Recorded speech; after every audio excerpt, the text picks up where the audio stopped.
people want to start listening in or aren't able to join. So Paul, I don't know if you wanted to get started. Actually, before I hand it over to Paul, normally we would ask everybody to do a quick little introduction, but we have quite a few people on the line right now, and for kind of time's sake, I'm just going to read your names. And if I don't necessarily have a name, I may ask you to put it in the Q&A section or the comment section. So I have a Christine G, a David Smith, Gail, Isabel Liddon, Larry, Laura, Sherry Johnson, Ed, and Larry Kennings. And we may get a few more people join as the meeting goes on, and I'll just move them on, and we can keep going. So Paul, with that, if you want to unmute, I'll take it away for you.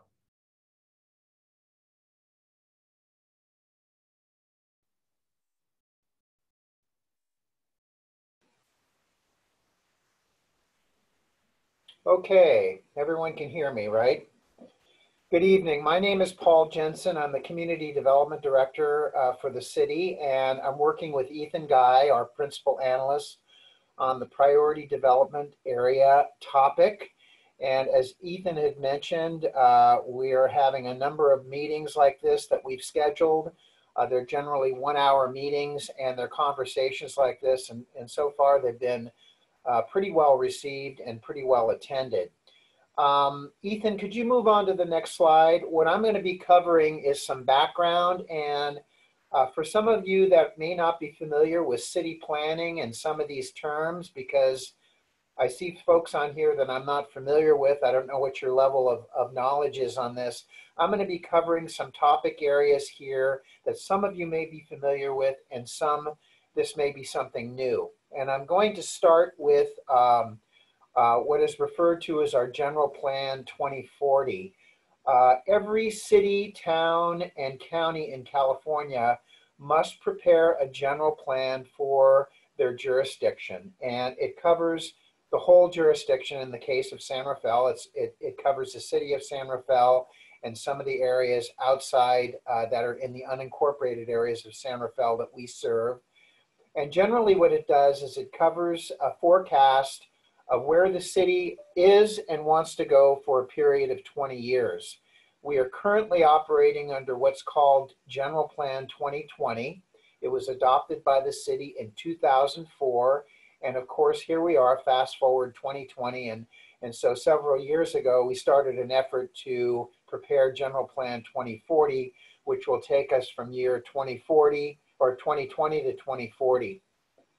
We've been working on this now for about 2 years. We have a 23-person steering committee of community members that have been involved with the vetting process and preparing that plan. And in fact, a number of those folks live in North San Rafael and represent various groups in the North San Rafael area. We expect that the draft general plan will be released sometime this summer. Now, I mentioned the general plan because during the preparation process, we did some outreach to all of the neighborhood organizations and groups throughout the city, because one of the elements contained in our general plan right now that we plan on carrying forward in the General Plan 2040 is called the neighborhoods element. And that neighborhoods element looks at every neighborhood in the city and identifies unique conditions, unique issues, and they're included in there as generally programs for certain things in the neighborhood for planning ahead. Part of that outreach to all of those groups, what came back loud and clear was North San Rafael. There was a lot of interest, as well as in the Canal neighborhood, to include in our new General Plan 2040 programming for funding and completing either a specific plan or a precise plan or a neighborhood plan for those two areas. Essentially, that's sort of a deeper dive into issues and planning for those geographic areas. And I'm going to get into a little detail on that in a few minutes. The general plan is very high level, and this is a commitment to do something much more specific for these particular two areas. Now, the one important issue is that the request that we received from North San Rafael residents and the Canal or Southeast San Rafael area residents and groups was that they wanted us to make this a high priority program in our General Plan 2040, seek out funding to make sure that it could be done, and it being high priority done in a shorter time frame than a lot of other programs that we have in our EI, in our general plan. Now, timing and programming for a specific plan or a precise plan requires funding certainty, and we have to rely on outside funding sources in order to make these things happen. For example, right now we are preparing what's called the Downtown Precise Plan, which is part of our General Plan 2040, and that is a detailed plan for our downtown area, and it was funded by an outside grant called OBAG, One Bay Area Grant. And this is a grant program that's offered through the Metropolitan Transportation Commission, primarily because this downtown area has been identified as a priority development area, or a PDA. So this is the first part of introducing PDA, and what is the purpose of our discussion this evening. Could you move on to the next slide, please, Ethan?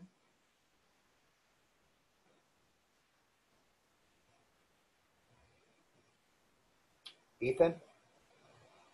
Oh, very good. Okay, thank you. So a little about priority development areas. They were established as part of Plan Bay Area in 2007. Plan Bay Area is a regional land use plan and growth plan that covers the 9 Bay Area counties within the region.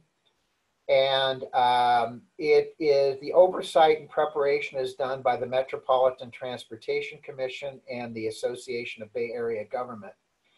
And essentially what it looks at, it looks at growth forecasts for the region for a 20-year period, very similar to what we do for our general plan. And as part of Plan Bay Area 2007, they created this priority development area tool. And it's both a planning tool and a funding tool. The planning tool part of it is that Metropolitan Transportation Commission is required to develop what's called a sustainable community strategy. And essentially what that is when they're planning at a regional level, they have to find ways to reduce greenhouse gas emissions.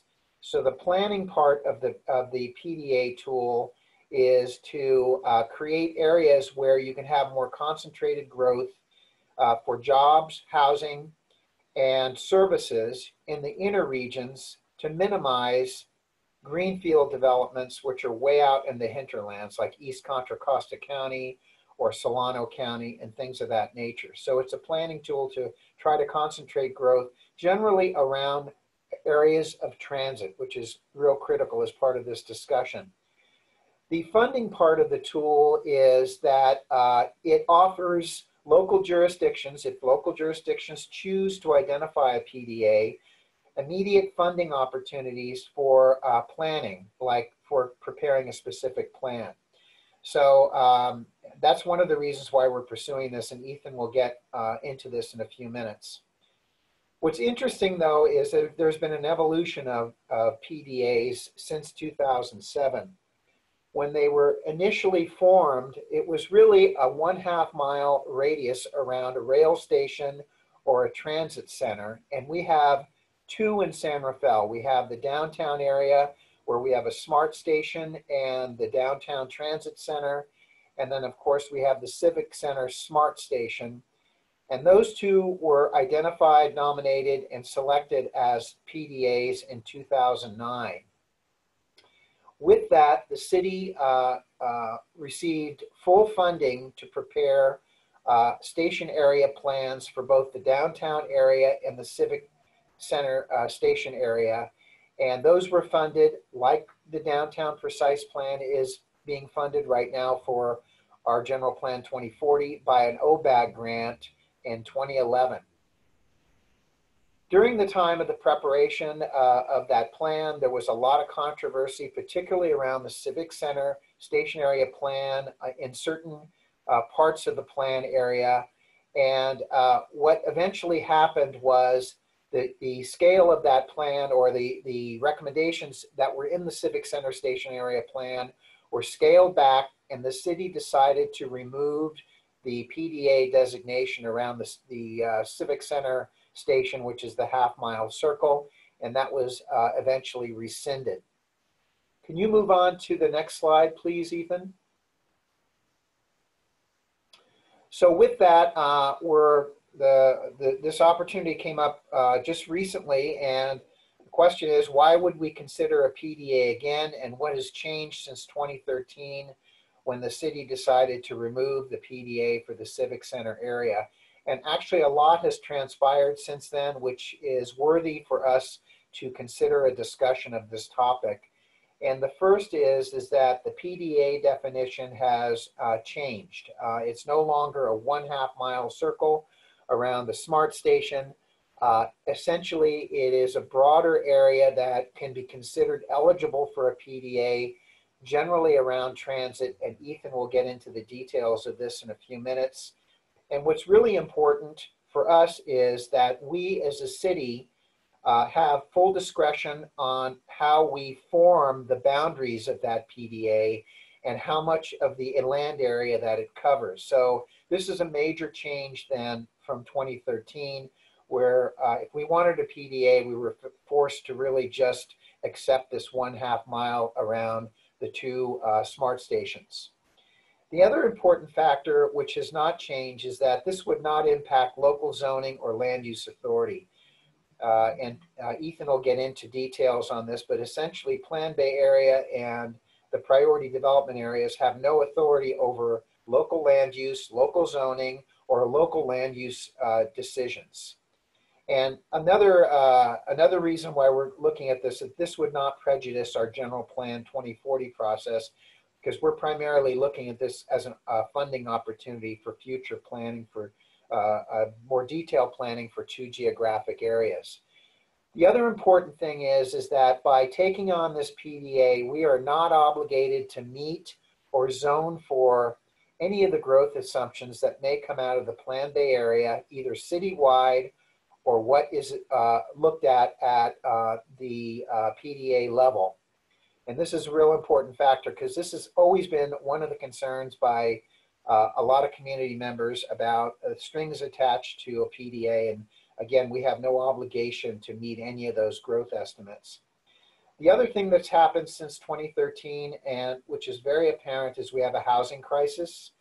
And looking at this PDA is in line with the City Council's direction for us to find opportunities to address the housing crisis.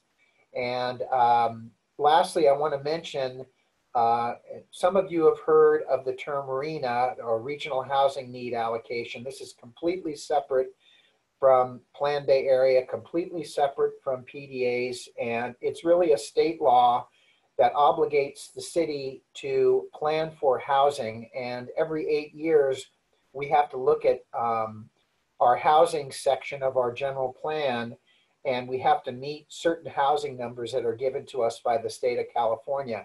We've done that in our current general plan, and our housing element, which will come up in the next year, we are expecting that our housing number allocation that we are required to address in our plan is going to substantially increase. So we have to find ways to look for opportunities for housing. So those are the changes that have occurred since 2013. And at this point, I'm going to turn it over to Ethan, and he's going to get into more detail about how the PDA works and what thoughts we have in mind for the North San Rafael area. Thanks, Paul. So I think one of the first main questions that really comes up when we talk about PDAs, priority development areas, is what does that designation commit the city to? So as Paul mentioned before, the state law that created the strategic planning process that Plan Bay Area 2050 is a part of says that it has to be strictly strategic. And additionally, The state law says that whatever comes from that plan shall not require a city's land use policies and regulations, including its general plan, to be consistent with the plan. So that's what Paul was alluding to when he said that we don't have to meet the growth estimates or the density requirements as part of the plan. Plan Bay Area 2050 is strictly strategic, and what comes from it does not have any impact on our land use policies and regulations. What the PDA process does say is that the city must have, well, a PDA must have a specific or a precise plan adopted by 2025. And that needs to happen in order to maintain the PDA eligibility. Now, why that's important is that the PDA eligibility is the piece that allows the city to access designated funding and resources to conduct these community-driven planning processes. So Paul also mentioned this as well, which is that the specific or the precise plan that is funded by the PDA designation does not have to plan for the Plan Bay Area 2050 growth estimates or the density requirements that are included in Plan Bay Area 2050. But furthermore, the specific or the precise plan also does not need to be limited to the PDA area. So what that means is that we could conduct a specific or a precise plan for all of Terra Linda using PDA designated funding for the Northgate PDA. So what really the big piece here is that, and this is kind of the big change over the last few years with the PDA process, is that a jurisdiction can change or rescind the PDA boundaries at any time. So if we go into a specific or a precise plan process and decide that, hey, maybe we want the Northgate PDA to be a little bit larger, a little bit smaller, we have that capability. Additionally, if we get into this and say, actually, we want to get rid of the PDA itself and rescind it, we can do that. The only thing to kind of clarify on that is that the PDA process happens every 4 years.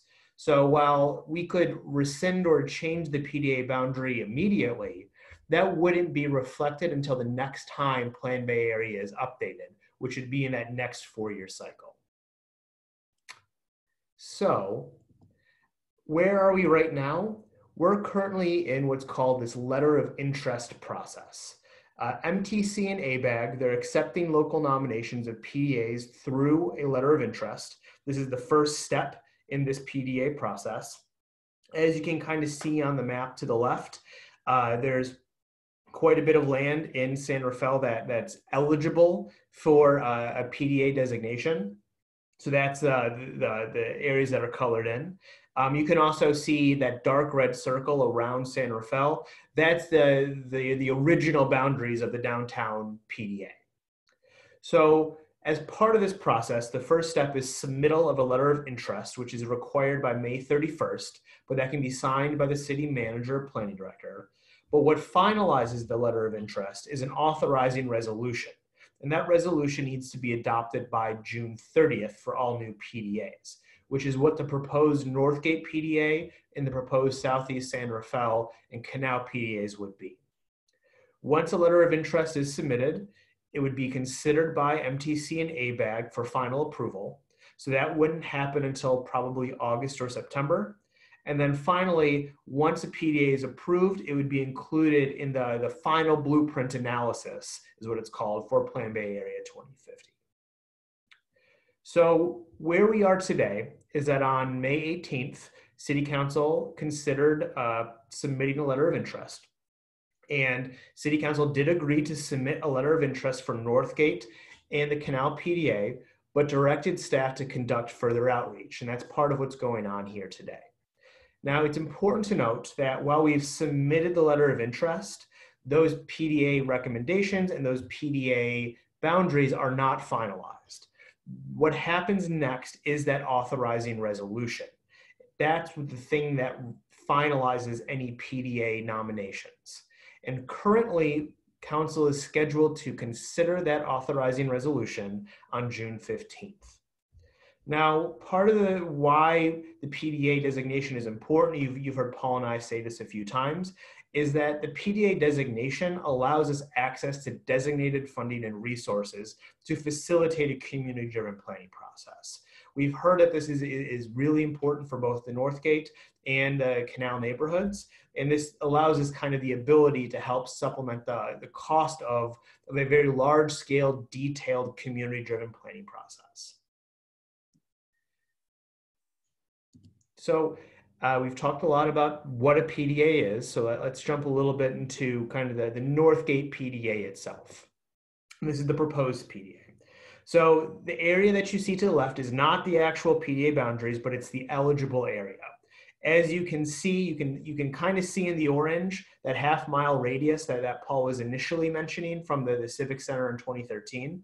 But there's also a few different colors. There's some, the orange represents the transit-rich areas, whereas the purple areas represent what's called a connected community PDA designation.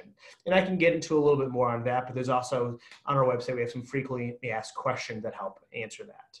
So the Northgate PDA, it's a large area, and the eligible area is a large area ranging from immediately surrounding the Civic Center Smart Train station, and then following the path of the Smart Train tracks along Lincoln Avenue.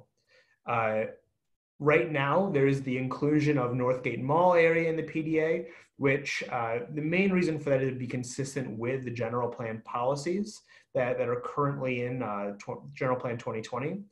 But one thing that we did just want to note is that Plan Bay Area 2050 specifically wants to look at transforming aging malls and office parks into neighborhoods. That's kind of a key strategy of their process this year, to really take a look at these aging malls to see how they can make them into these neighborhoods.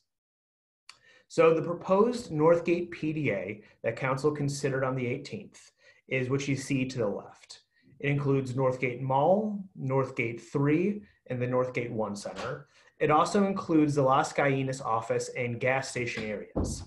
What it does not include is the Mount Olivet Cemetery, the areas east of Highway 101, or areas south and west of the Civic Center train station. So with that, that's enough of Paul and I talking. And so we have about 20 minutes-ish to kind of field some questions before we can move into some kind of higher level framing questions. What I'm going to do is we've had a handful of people, oops, sorry about that. We've had a handful of people join the call since we started, but I'm gonna unmute or allow everybody to unmute themselves if you have a question. So to keep from people being able to just kind of lots of people talking at once, if you hear somebody talking, I'll try to moderate as best as I can. I know this isn't the best. If you can raise your hand, that would be great. And I already see one person with their hand raised, and David Smith. I am going to unmute you. Thank you. Yes, so my name's David Smith. I live in the Terralinda Northgate area, have done so for over 20 years. I've actually got two questions quickly. First of all, this is funding for either a specific plan or some other similar sort of plan. Can you give us an idea of what it costs the city to actually perform these plans? And if we don't get the PDA funding, what other sources of funding are there? Hi, David. This is Paul Jensen. I'm happy to respond to that question. And by the way, before... I have. It's not Kathy. Hello? Are we okay? Can everyone hear me? Yep. Before I do respond, I do want to just make sure everyone's aware that we have a website on this topic and a growing list of frequently asked questions. And we urge you to take a look at that, because there's questions like this one that have been raised by people with some very detailed answers. So you might want to visit the website for that. But getting back to the question, just to give you an idea, the downtown precise plan that is currently being prepared was funded by an OBAG grant. The grant money that we received for that plan was $600,000. We had to add a match of another $50,000. And there was some cost savings. We have to do environmental review also for these plans, which is also very costly. In that particular case, the cost savings that we had for environmental review is that we are jointly doing an EIR that covers both the general plan for the whole city and then a more detailed level part of that EIR for the downtown precise plan. But that had to come from our budget. So we're talking about, you know, six-figure amounts that are $500,000 for plans such as this one. And there are sources other than OBAG. What's nice about the OBAG grant money is that it's non-competitive. If you have a PDA, you don't have to compete for that. Like I said, there are other sources out there which are very good sources, but sometimes we have to compete with those. I don't know, Ethan, if you have any further thoughts that you wanna mention on this particular other source opportunities, but the best one is OBAG primarily because we don't have to compete with anyone for that money. When we asked for the money for the downtown precise plan, the maximum amount that was available at that time was $600,000, which is why we asked for $600,000. So. And Ethan, I don't know if you had anything else to add to that. I think that summarizes it pretty well. Like Paul said, there are other sources out there, but they either have a lot of strings attached or they're very competitive to get those funds. And David, I see you had another question as well. Yes, thank you. And thank you, Ethan and Paul, for hosting this meeting and for taking these questions. Another question I have, which is perhaps a little more general, is that on the social media and the local social media and things like that, I've seen all sorts of rumors of Northgate Mall is going to be changed into 3,000 housing units plus, and that sort of thing. So if we take this PDA money and the city puts in place either a specific plan or a precise plan or a neighborhood plan, does that have requirements that the city does put any given number of housing units in the Northgate Mall or the immediate surrounding area? And does that, the fact that we get the PDA money actually affect the city's decisions whether to do that or not? It's a good question. Ethan, do you want to respond? Yeah, I can respond to that. So I think that the main piece there is that by state law, the PDA and by default Plan Bay Area 2050 cannot dictate the sort of housing requirements that you're mentioning, David. That's a part of the law that created the Sustainable Community Strategies program, which is what Plan Bay Area 2050 is. I think what's important here is that the piece that does talk about density and talks about housing and talks about land use, that's the specific or the precise plan. And that is a completely community-driven process. So that's not something that just happens with us saying, let's do a PDA or not. That's something that can take years to figure out. So I think the downtown precise plan has been going on for about 2 years now. So it's not something that just happens overnight. And it's a process that has a lot of community input and it's incredibly detailed. So if we get into a specific or a precise plan, if we're going to start looking at changes in land use and housing density and all those things, there's going to be a very long process to go think through all of that. Now, if we go through that and we look at Northgate Mall specifically, there's probably going to be more housing. But that's because right now Northgate Mall doesn't have any housing. That's part of why we want to go through this larger process and kind of the benefit of a PDA in and of itself, and that it helps kind of drive and help fund those sorts of community conversations that really need to be had about these kind of large, very important decisions. Great, thank you. Thank you very much. I appreciate the clarifications. Thanks. And Julie, I saw that you had your hand up. You know, I'm not really sure if I know what question I wanted to ask, so I'm going to defer to listening a little bit longer.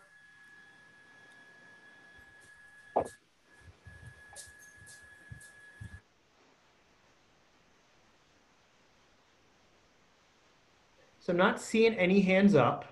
I'll give it a second longer just in case. But we have a few more minutes if we want to answer some of these kind of higher level questions regarding the Yeah, PDA. I'd like to ask a question. Yep, you're on, Laura. Yeah, it's Laura Silverman. I live in Terra Linda, not too far from Northgate. And if maybe I'm not understanding this, that's why I'm on this call. But if we right now don't have a specific or a precise plan, and we're looking for funding to develop that plan, can the mall owners propose housing and, advance to construction prior to these plans being created? I mean, how does that whole process work? And where does the city, I know we have the 2040 plan coming, but can you explain how the 2040 would either influence or stop or allow the mall owners to move forward if they decide they would like to put in housing and start construction? Laura, this is Paul. I'd be happy to respond to that question because that's come up before, because the mall is a big piece of this area that you see in this identified PDA. Let's just say we don't pursue a PDA and the mall comes in after we adopt General Plan 2040 and they want to redevelop the mall. They would have to go through their own process, and that process would be afforded to them regardless of whether we have a specific plan or no specific plan. The one thing that they would have to do is they would have to be consistent with the new general plan that's in place that we are working on right now. Right now, the current general plan assumes the shopping center will continue. We haven't heard anything more from the mall folks other than I know they're still in discussions with Costco, et cetera. But if they were to come in on their own, given the size of this property, they would have to do their own master plan that would go through essentially a mini specific plan process. It's called the plan development process, where they would have to essentially do a special zoning just for the mall, and then identify housing units or commercial, how they would retool the shopping center, and they'd have to go through their own environmental review process. So they would still have that due process regardless of whether we do a specific plan or not. And can you tell us about approximately how long that whole process might be? You mean for them to do it on their own or for us to do a specific plan?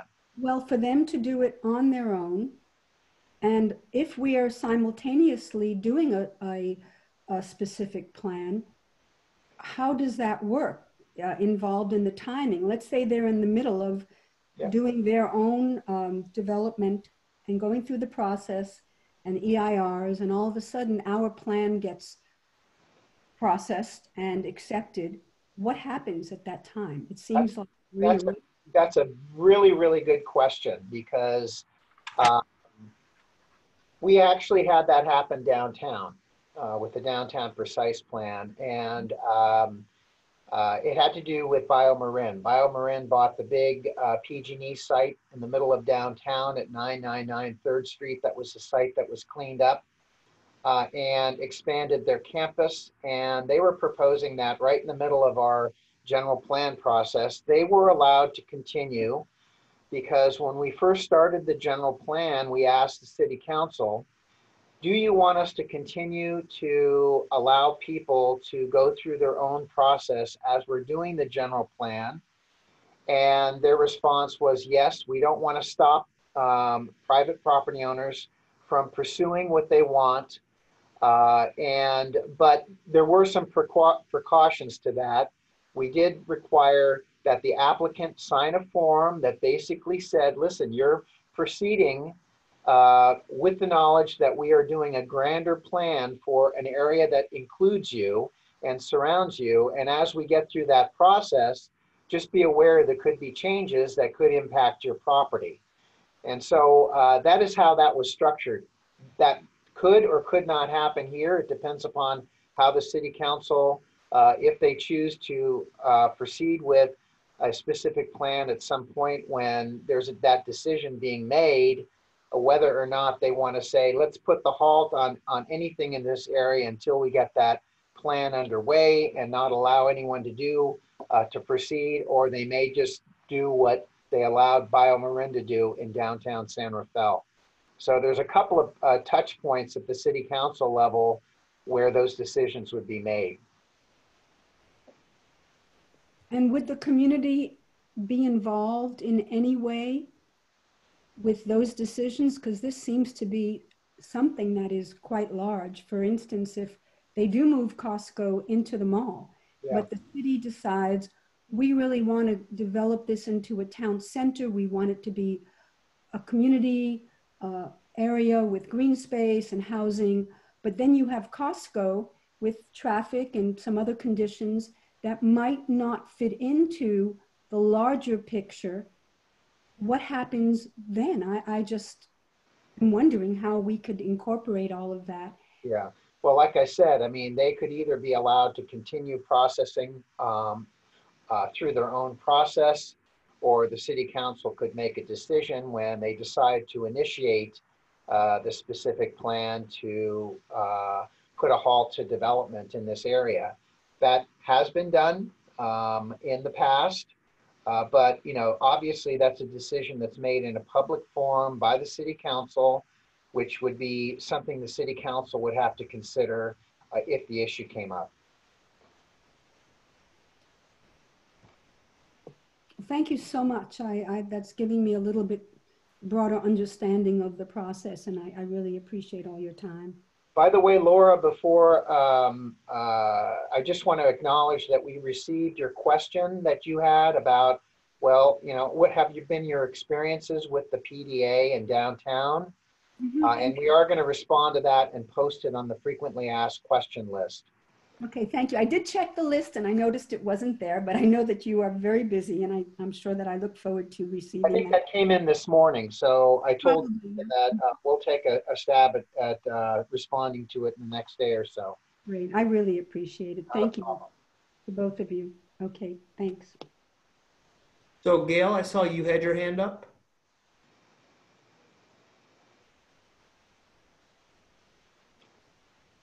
Oh, not seeing Gail.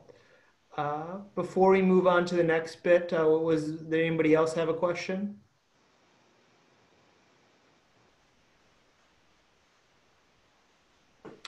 All right, seeing none, I'm gonna move us along. So the next piece is, these are pretty high level questions.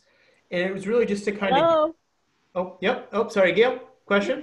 You cut me off. I was in mid-speech there, okay? Oh, sorry about that. So, and I apologize if I'm asking something you've already covered. And this is all going to be summarized somehow. We're going to get an email out of this in the end after 2 or 3 days of these meetings. Is that correct? We'll be including a brief recap, not going into too much detail. Okay. In the staff report that would be for the 15th. All right. This $600,000 you want for this to submit the PDA to ABAG. Am I right so far? What is that money going to be used for? To write up the plan, to pay the people's salaries? I don't know what that money is for, but that's what they've offered to give us.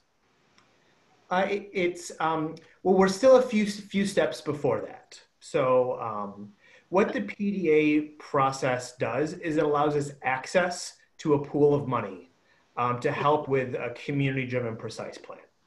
So the $600,000 figure that Paul was mentioning earlier, that was just the grant that was given to us for the downtown precise plan. Okay.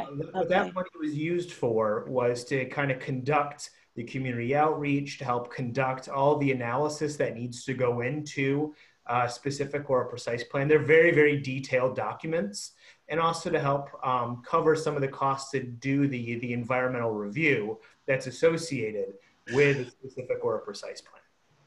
Okay, so we're on this little meeting tonight, and I know you have a few others scheduled. So what if we all, I don't know, I don't think we're reaching an agreement here. That's not the point. But what if we do it all, and then at the very last minute of the very last meeting, Costco decides to weigh in? How do we know what they're going to try and say? I just don't understand this process. So can you help me a little bit? Yeah, it's a good question because there's a lot of variables that kind of might get thrown into this. And I think the larger piece is that by kind of saying that we would want to move forward with a priority development area, it's kind of a misnomer.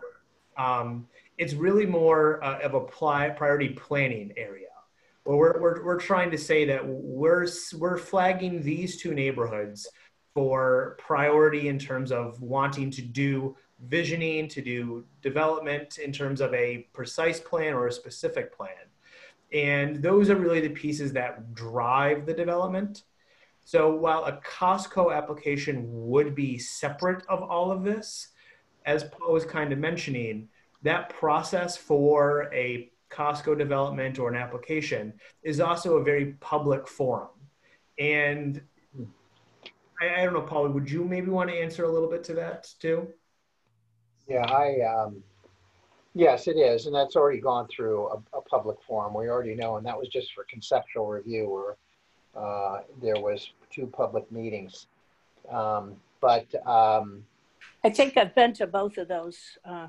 Yeah, exactly. So, I mean, whether the mall proceeds on their own with their own process or whether we prepare a specific plan, it is all a community process that involves public meetings and a lot of outreach. So, and I did want to get back just briefly to the question about, where does this money go? And as Ethan explained, it goes to studies, et cetera. But what we get out of the process is an actual plan for the area that includes special zoning for the area, the types of development, the types of land use, and all of those things are vetted through a public process that includes input from the community, like how much housing do you want here?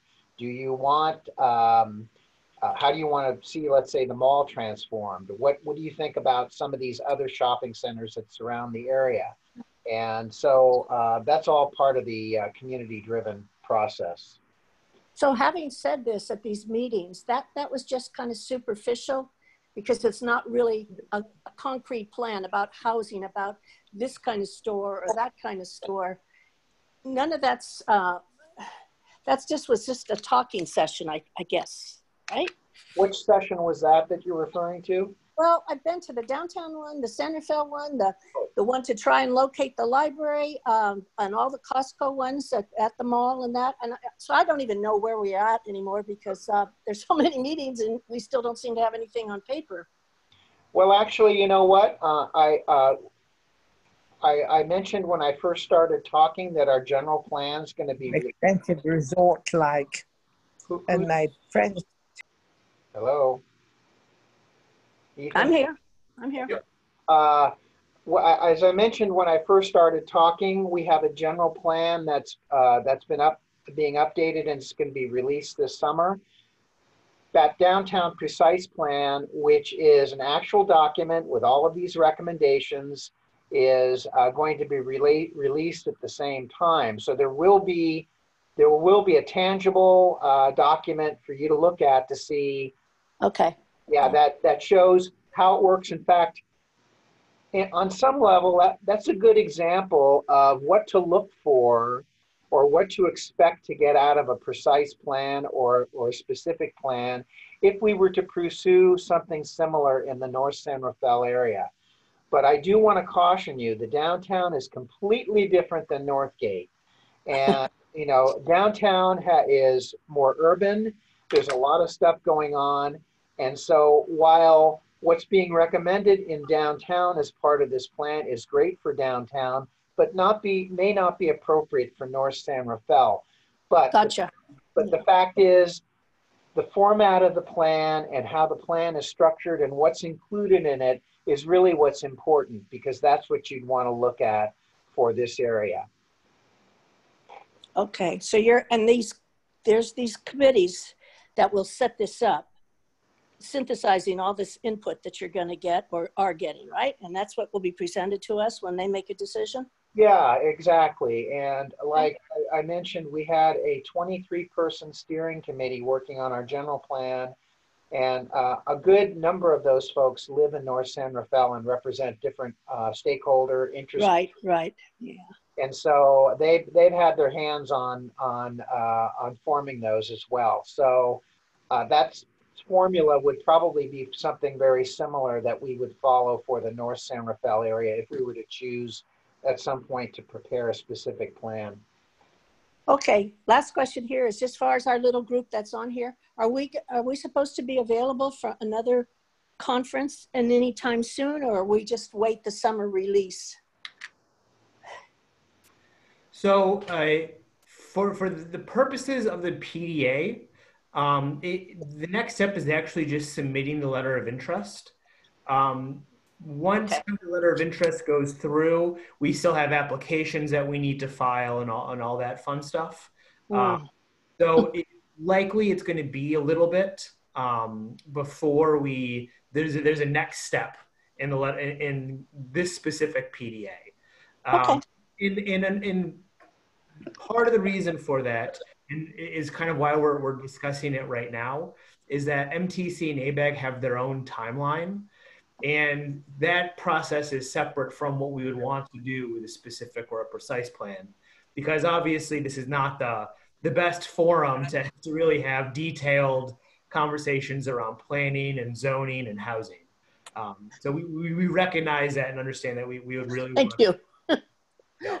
One other thing I want to mention, Gail, is that the next big public meeting on this would be the City Council meeting on June 15th, because we made a commitment that we would do outreach in the community and then bring back a report to the City Council for them to consider. So I don't know if you've listened to any of the council meetings, attended them, but you might want to at least hold the 15th, and it's on you.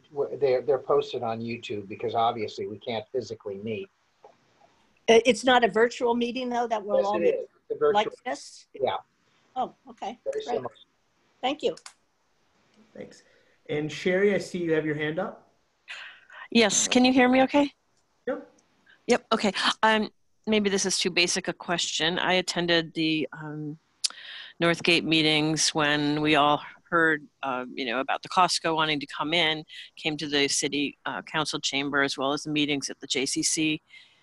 And I live very close to Northgate, almost across the street from Guide Dogs for the Blind. And I just wonder, in terms of whether Costco will pursue or continue to want to come into the space with or without their gas stations, how does it play into their plan? And maybe this is repeating what the other person said. Like, I assume that the people that want the PDA, that support that, are also the same people in the neighborhood that were strongly against Costco coming in. Is that what we're looking to do, is to get the PDA going so that will stop Costco from wanting to come in, or am I off? Well, people may have motives for certain things, and I'm just going to respond generally, since this is a general question, and I don't know what those motives are. It could be a tool to stop something or promote something. But what we heard from the meetings was, listen, you're putting a big Costco on this site. What we need is a plan for the area, because we keep seeing these little projects pop up, not necessarily little, like Northgate Walk, 136 units. And so we want a plan for the area. So that, I think, is where the seed was planted to make the request to put in our general plan developing a specific plan for the general area. Whether it was spearheaded by interest in or opposition to Costco, I can't tell you. That's not the message I got. The message I got was, hey, let's look at the bigger picture here. Okay, thank you. Yeah, I'm still strongly against Costco, and I hope that those same people that were voicing their opinions and really adamant are still on board to, support something else that's going to help our community and provide housing and a place where people will really want to go. And I just don't see the problem with the Novato Costco being too far or something. And one thing just to kind of add to what Paul said, kind of based upon the feedback that we've gotten on separate things, not necessarily the specific PDA, it is kind of desire to really take a look at both Northgate, but also potentially a larger area cohesively and holistically. And really kind of put together that larger plan that kind of drives that vision with the elements of the plan to kind of help make sure that it helps get implemented. So that those are things like the environmental review or the things like really thinking through the vision of a town center and putting pen to paper with more kind of ordinance backing. So that's kind of where some of this impetus is coming from. Okay, and I don't know if you want to answer this part of it. I'm sorry, I'll get off in a second. But do you know where Costco is as far as their timeline in coming into the Northgate space right now? I mean, a year away, 2 years away, or are they just not even having discussions right now? I think it's somewhere in the latter part of your statement. The last time we had communications with Merlone Geyer, the mall, the owners at the mall, they were still having discussions with Costco, but that was it.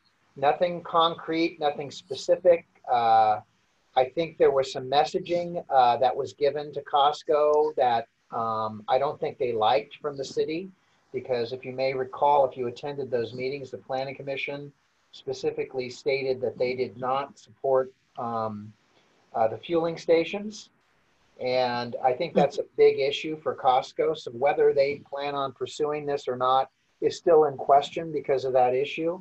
But the last I heard from Merlone Geyer, they've not really had any formal follow-up with Costco. I appreciate it. Thank you so much. You're welcome. Is Costco, I'm sorry, just one quickie here. Is Costco still doing traffic studies, or is that up to the city? Well, I know what we typically do is we encourage applicants to do their own traffic study, but we give them the scope and we give them the parameters of what we want. And then we will double check everything, but then we do it ourselves as well. So. Oh, so they have not submitted them to you yet? Not that I know. I haven't seen anything. I would have heard about it. Good. Thank you. It's Laura again. Regarding traffic studies, in light of the pandemic, I mean, how do we look at a traffic study when traffic is so inhibited? How is that handled? Because I think I did see some, wires on the streets in this area. I don't know who was conducting or what was going on. I thought maybe it was coming from the mall owners or from Costco. I've been here since 1974. I own a house there. Our children went to a local school. They were doing that on there. Okay. Sorry, we got a little feedback there. Oh, okay. Yeah, so I'm just wondering how, what are we going to do? We're in a very unique situation right now. Actually, you know what? That's a really good question. And we get that question all the time from the public, like, did you do the traffic study in the middle of summer when school's out of session? And that's an absolute no-no. In fact, very early on, you learn your lesson through trial and error on certain things. And so one of the things that we do not do is we do not do traffic counts in the middle of summer, primarily because school's out of session, and we all know traffic is a lot less intense in the summer months. Now, your question about the COVID-19 and the current conditions, I think it's a really good question. I don't know how long this is going to go on, but from what I would expect, our city traffic engineer would likely require that if we were to proceed with any sort of traffic study, whether it's here or somewhere else in the city during this time, they usually build in some assumptions based on known traffic conditions under full peak operation. And so those things are typically factored in. But to, with a straight face, deliver a traffic study that basically just counts traffic during this COVID-19 pandemic would not be very good. So I just want to jump in. We have about a minute left. So we don't need to answer these questions, but I just want to throw them out there. And if later today or tomorrow you think you have an answer, feel free to send it to Paul or I. So things that we just wanted to get thoughts on were, do you support the proposed PDA? Additionally, are the proposed PDA boundaries too big, too small? If yes, what should we change? One thing in particular that's been discussed and we'd love to hear feedback on is including the parcels immediately next to the Civic Center station. So that would be the kind of the public storage space. Just want to hear feedback on it. And then finally, if we go through a community-driven planning process for the PDA, what does that look like? And I think we've gotten some feedback already, which is great for us. And unfortunately, we're at time. So I don't want to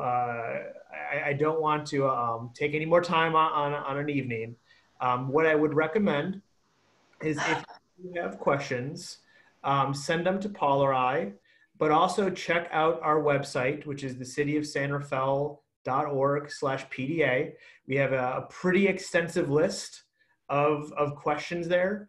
And we keep adding to it each day with things that come in through the other forums. So with that, I'm going to wrap us up. Paul, I'm not sure if you wanted to have any closing words.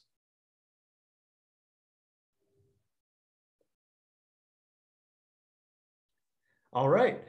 Paul's probably having a little bit of, I think I hit the wrong button. No, wait, no. You cut me off again. Thank you. Sorry about that. I just want to thank everyone. There were some really good comments and questions, and a lot of them are questions that have been asked by others. So it sounds like everyone's thinking about a lot of the same stuff, and which is good. And again, I like what Ethan had to say. We urge you to go to the web page for PDAs, and it includes a really long list of some very detailed questions.